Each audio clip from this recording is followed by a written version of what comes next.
എനിക്കിപ്പോ അഗ്രികൾച്ചർ ബന്ധപ്പെട്ടിട്ട് ഇപ്പൊ ഒരു കൃഷി ഓഫീസറാണ്. അപ്പൊ അതിനൊക്കെ വേണ്ടി നമ്മളിപ്പോ ഓരോ കോഴ്സുകൾ തിരഞ്ഞെടുക്കണമല്ലോ. അപ്പോ അതിനൊക്കെ പറ്റി സാറിന്റെ ഒരു അഭിപ്രായം അറിയാൻ എനിക്കൊരു ആഗ്രഹമുണ്ട്. അത് പറഞ്ഞാൽ കൊള്ളാം. തീർച്ചയായിട്ടും. ഇന്ന് എഗ്രികൾച്ചർ എന്ന് പറയുന്ന ഒരു കോഴ്സ് നമുക്ക് BSc ഹോണേഴ്സ് കോഴ്സാണ്. കഴിഞ്ഞ 2 വർഷം മുമ്പ് തൊട്ട് അത് CUET സെൻട്രൽ യൂണിവേഴ്സിറ്റിയുടെ എൻട്രൻസ് ടെസ്റ്റിന്റെ കീഴിലായിരുന്നു. പണ്ട് 2 കൊല്ലം മുമ്പാണെന്ന് വെച്ച് കഴിഞ്ഞാൽ ഐക്കാർ എന്ന് പറയുന്ന ഒരു പരീക്ഷയാണ്, Indian council of agriculture research. അതിൻ്റെ കീഴിലായിരുന്നു ഒട്ടനവധി യൂണിവേഴ്സിറ്റികൾ ഉണ്ടായിരുന്നു. ഇപ്പം നമ്മളെല്ലാം കൂടിയിട്ട് സെൻട്രൽ യൂണിവേഴ്സിറ്റികളുടെ കീഴിലായി. അതുകൊണ്ടുള്ള ഒരു അഡ്വാൻറ്റേജ് ഉണ്ട്. പഠിക്കുന്ന കുട്ടികൾക്കാണെന്ന് വെച്ച് കഴിഞ്ഞാൽ സിലബസ് എന്ന് പറയുന്നത് +2ൻ്റെ സിലബസ് മാത്രം പഠിച്ചാൽ മതി. മുമ്പ് ICARന് കീഴിലായിരുന്നപ്പോൾ +1ഉം പഠിക്കണം +2ഉം പഠിക്കണം. മാത്രമല്ല, കുട്ടികളെ സംബന്ധിച്ചിടത്തോളം വേറെയും ഒരു പ്രശ്നം ഉണ്ടായിരുന്നു. ബയോളജി എടുത്ത കുട്ടികൾക്കാണെന്ന് വെച്ച് കഴിഞ്ഞാൽ ഡയറി ടെക്നോളജി പോലെയുള്ള എഞ്ചിനീയറിംഗ് കോഴ്സുകളിൽ അഡ്മിഷൻ ഉണ്ടായിരുന്നില്ല. എഗ്രികൾച്ചർ എഞ്ചിനീയറിംഗ് ഒരു കോഴ്സാണ്, ബയോടെക്നോളജി എഞ്ചിനീയറിംഗ് ഒരു കോഴ്സാണ്.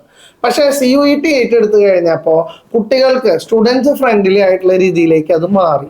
+2 സിലബസ് മാത്രമേ പരീക്ഷയ്ക്കുള്ളൂ. അപ്പം എന്തായാലും അത് കൗണ്ട് കയറുന്ന കുട്ടികൾ കൂടുതലായി പോയി. സാധാരണ ഒരു കുട്ടിയെ സംബന്ധിച്ചിടത്തോളം 1 കൊല്ലം റിപ്പീറ്റ് ചെയ്യാന്ന് വെച്ച് കഴിഞ്ഞാൽ തീർച്ചയായിട്ടും സെൻട്രൽ യൂണിവേഴ്സിറ്റികൾ, കേന്ദ്ര സർക്കാരുടെ MHRD നമ്മൾ കേട്ടിട്ടുണ്ട് അല്ലേ, ministry of human resource development, അതിൻ്റെ കീഴിലാണ് സെൻട്രൽ യൂണിവേഴ്സിറ്റി. ഫീസ് നമുക്ക് ഒരു വർഷത്തേക്ക് വളരെ തുച്ഛമായ ഫീസാണ്. പണ്ട് 26,000 30,000 രൂപയാണ് ഐക്കറിന്റെ കീഴിൽ എന്ന് വെച്ച് കഴിഞ്ഞാൽ ഇപ്പം അതിൻ്റെ പകുതി ഫീസ് കൊടുത്താൽ മതി. അപ്പം അങ്ങനെയുള്ള കുറേ ആനുകൂല്യങ്ങളുണ്ട്. ഔട്ട് ഓഫ് സ്റ്റേഷൻ കാൻഡിഡേറ്റ്സ് ആണെന്ന് വിചാരിക്കുക, അതായത് കേരളത്തിലല്ല, നമ്മൾ വേറെ സ്റ്റേറ്റിലാണ് പഠിക്കണതെന്ന് വെച്ച് കഴിഞ്ഞാൽ നമുക്ക് അതിനുള്ള ഫീസ് നമുക്ക് ഒരു സ്കോളർഷിപ്പ് പോലെ കിട്ടുകയും ചെയ്യും. അപ്പം അങ്ങനെയുള്ള പല ആനുകൂല്യങ്ങളും സെൻട്രൽ യൂണിവേഴ്സിറ്റികളിലുണ്ട്. മാത്രമല്ല, നിങ്ങളത് പഠിക്കുന്ന സമയത്ത് നിങ്ങളെ സംബന്ധിച്ചിടത്തോളം ആ ഒരു ക്യാമ്പസ് ടൈപ്പ് ആയിട്ടുള്ള വേറെ യൂണിവേഴ്സിറ്റികളിൽ നമുക്ക് പഠിക്കാനുള്ള ഒരു ആനുകൂല്യവും ഇതിൻ്റെ ഒപ്പം തന്നെ സപ്പോർട്ടിംഗ് ആയിട്ടുള്ള ഒരു ഘടകമാണ്. അപ്പോൾ കൃഷി ഓഫീസർ ആവണം എന്ന് വെച്ച് കഴിഞ്ഞാൽ നമ്മൾ 2 കോഴ്സുകൾ പഠിക്കാം. ഒന്ന് BSc അഗ്രികൾച്ചർ എന്ന് പറഞ്ഞ കോഴ്സ്, അല്ല എന്ന് വെച്ച് കഴിഞ്ഞാൽ രണ്ടാമത്തെ കോഴ്സാണ് BSc ഹോർട്ടിക്കൾച്ചർ എന്ന് പറയുന്ന കോഴ്സ്. നമുക്കറിയാം, ഹോർട്ടിക്കൾച്ചർ എന്ന് പറഞ്ഞാൽ ചെറിയ ചെറിയ ചെറിയ ഒരു ആൽമരമൊക്കെ നമുക്ക് ഇതേപോലെ നമ്മുടെ അടുത്ത് നമുക്ക് ഇങ്ങനെ കൊണ്ടുവയ്ക്കാൻ പറ്റും അല്ലേ, ബോൺസായി എന്നൊക്കെ നമ്മൾ പറയും ചെടീനെ അല്ലേ. അപ്പോൾ അതൊക്കെ നമ്മുടെ ഹോർട്ടിക്കൾച്ചർ നമുക്ക് പഠിപ്പിച്ചു തരും. അപ്പം ഇതുപോലെയുള്ള ഒരു നല്ല പഴങ്ങളെ കുറിച്ചും അതുപോലെ ഫ്ലവേഴ്സിനെ കുറിച്ചൊക്കെ ആയിട്ട് നല്ല ഡീറ്റെയിൽ ആയിട്ട് പഠിക്കുന്ന ഒരു കോഴ്സാണ് ഹോർട്ടിക്കൾച്ചർ. ഇതൊക്കെയും പഠിച്ചു കഴിഞ്ഞാൽ നമുക്ക് എന്ത് ചെയ്യാം, നമുക്ക് ഒരു കാർഷിക സർവകലാശാല നമുക്ക് കേരളത്തിലാണെന്ന് വെച്ച് കഴിഞ്ഞാൽ നമുക്കറിയാം, നമ്മുടെ തൃശ്ശൂർ ജില്ലയിൽ മണ്ണുത്തിയിലാണ് അഗ്രികൾച്ചർ യൂണിവേഴ്സിറ്റി അല്ലേ. അതുപോലെ തന്നെ നമുക്ക് വേറെ കോളേജുകളുണ്ട്. നമ്മൾ തിരുവനന്തപുരത്ത് പോയി കഴിഞ്ഞാൽ വെള്ളായണി എന്ന് പറഞ്ഞിട്ടുള്ള സ്ഥലമുണ്ട്. അവിടെ നമുക്ക് ഈ കാർഷിക സർവകലാശാലയുടെ ഒരു കോളേജ് ഉണ്ട്. അതുപോലെ തന്നെ നമുക്ക് അമ്പലവയൽ വയനാട്ടിലുണ്ട്, അതുപോലെ തന്നെ കാസർഗോഡുണ്ട്. 4 സ്ഥലങ്ങളിലാണ്. പക്ഷേ യൂണിവേഴ്സിറ്റി പറഞ്ഞുള്ളൂ എന്താണ്, KAU കേരള അഗ്രികൾച്ചർ യൂണിവേഴ്സിറ്റി. അപ്പോൾ അവിടെ നമ്മൾ പഠിക്കാന്ന് വെച്ച് കഴിഞ്ഞാൽ നമുക്ക് 4 കൊല്ലം കഴിഞ്ഞ് കഴിഞ്ഞാൽ നമുക്ക് കൃഷി ഓഫീസർ ആവാനുള്ള ഫസ്റ്റ് കടമ്പ നമ്മൾ കടന്നു.